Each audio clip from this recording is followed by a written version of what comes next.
இதை கேளுங்க. அதிமுகவினரின் ஆபாச பேச்சுக்கு முதல்வர் மு.க. ஸ்டாலின் கண்டனம் தெரிவித்திருக்கிறார்.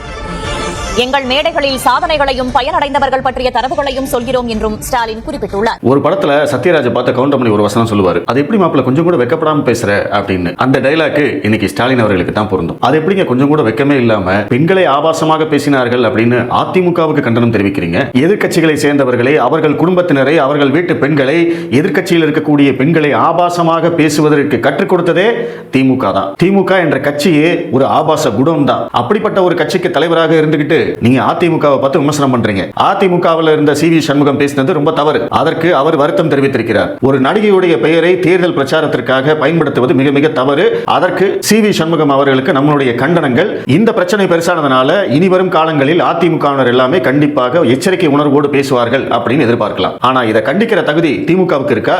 முக்கியமா உங்களுக்கு இருக்கா? திமுகவுடைய ஆபாச பேச்சாளர்கள் எடுத்துக்கிட்டா அவர் யாருமே விதிவிலக்கு கிடையாது, இன்க்ளூடிங் முதல்வர் ஸ்டாலின் அவர்கள். நீங்க எதிர்க்கட்சியா இருந்த போது ஜெயலலிதா அவர்களும் மோடி அவர்களும் சந்திச்சதை பத்தி நீங்க பேசின காணொலி இப்ப வரைக்கும் யூடியூப்ல இருக்கு. அதை என்னைக்காவது கேட்டிருக்கீங்களா? அதனுடைய அர்த்தம் தெரியுமா? உங்கள் மகன் உதயநிதி ஸ்டாலின் அவர் பேசின காணொலிகள் இருக்கு. ஆபாசத்துடைய உச்சம். திமுகவில் இருக்கக்கூடிய அமைச்சர்கள் பேசின காணொலி எல்லாமே இருக்கு. அதற்கு லேட்டஸ்ட் உதாரணம் பொன்முடி அவர்கள் பேசினது. அதை விட கொச்சையா வேற யாரும் பேசவே முடியாது. அது மட்டும் இல்லாம இந்தியாவிலேயே ஆபாசமாக பேசுவதற்கென்றே ஒரு அணி வைத்திருக்கும் ஒரே கட்சி திமுக தான். சிவாஜி கிருஷ்ணமூர்த்தி அப்படின்னு ஒருத்தர் இருக்காரு. இப்ப சமீபத்தில் தான் அவர் குஷ்பு அவர்கள் மற்றும் சில நடிகைகளை பற்றி தவறாக பேசினார் அப்படிங்கிறதுக்காக அவருக்கு 3 ஆண்டு சிறை தண்டனை விதிக்கப்பட்டது. ஆனாலும் அந்த தண்டனையை நிறுத்தி வச்சிருக்காங்க அப்படின்னு கேள்விப்படுறேன். சிவாஜி கிருஷ்ணமூர்த்தியோட வேலை என்ன?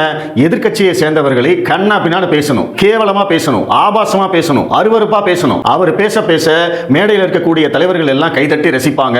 இதற்கென்றே ஒருவரை வைத்திருக்கிறது என்றால் அது திமுக தான். அந்த சிவாஜி கிருஷ்ணமூர்த்திக்கு உங்க உதயநிதி ஸ்டாலின் விருது கொடுத்தாரு. ஆபாசமாக பேசுவதற்கு விருது கொடுக்கும் ஒரே கட்சி திமுக தான். நீங்க அதிமுகவை பார்த்து குறை சொல்லிட்டு இருக்கீங்க. இவங்களுடைய மேடையில பெண்களுடைய சாதனைகளை பற்றி பேசுகிறார்களாம். எந்த மேடையில? திமுகவுடைய எந்த மாநாடாக இருந்தாலும் சரி, எந்த பொதுக்கூட்டமாக இருந்தாலும் சரி, அங்கெல்லாம் என்ன நடக்குது? கட்சி தலைவர்கள் வர வரைக்கும் குத்தாட்டம் போட்டுக்கிட்டு இருக்காங்க. நீங்க காசு கொடுத்து கூட்டத்தை கூட்டிட்டு வந்து அந்த கூட்டத்தை தக்க வைப்பதற்காக மேடைகளில் குத்தாட்டம் ஆடி, அதுவும் சினிமா பாடல்களுக்கு ஆடி, அரைகுறை உடையோட பெண்களை ஆட வைத்து அந்த கூட்டத்தை தக்க வைத்து அதற்கு பிறகு தலைவர்களை எல்லாம் வர வச்சு பொதுக்கூட்டம் நடத்துவதுதான் திமுகவுடைய ஸ்டைல். அப்படிப்பட்ட கட்சியுடைய தலைவராக இருந்துகிட்டு நீங்க அதிமுகவுக்கு கிளாஸ் எடுக்கிறீங்களா?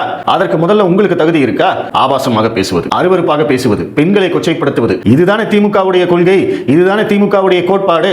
கேட்டா பெரியார் வழி, அண்ணா வழி அப்படின்னு சொல்லுவீங்க. ஆனா ஆபாச வழிதான் திமுக. அதனால அதிமுகவுக்கு அட்வைஸ் பண்ற தகுதி திமுகவுக்கும் கிடையாது, ஸ்டாலினுக்கும் கிடையாது.